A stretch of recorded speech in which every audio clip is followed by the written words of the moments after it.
Are you an introvert or an extrovert? Most people think you're either one or the other, but actually these terms represent extremes.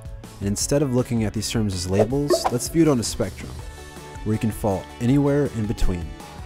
An extrovert is a person concerned primarily with the physical and social environment, while an introvert is a person concerned primarily with his or her own thoughts and feelings. The terms were made popular by Carl Jung, a Swiss psychiatrist who invented analytical psychology. Extroverts, aka the life of the party. They're outgoing and talkative, risk takers, attention seekers, and enjoy group work.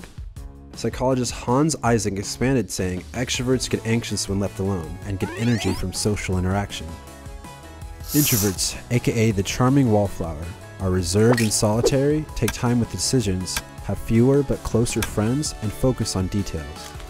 Or as Eysenck would say, introverts get exhausted by social interaction and need solitude to recharge.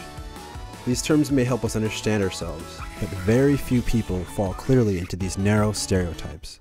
You can't just lump everything into these two categories and then just deny everything else.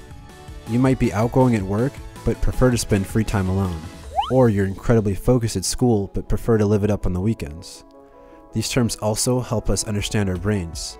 A 2012 study showed that introverts and extroverts had differences in gray matter in the prefrontal cortex. So while these terms have some value, don't get too wrapped up in the labels. In fact, some psychologists have rejected them altogether. You're a special person with a unique view on the world, and no personality is better than the other. So just live your truth.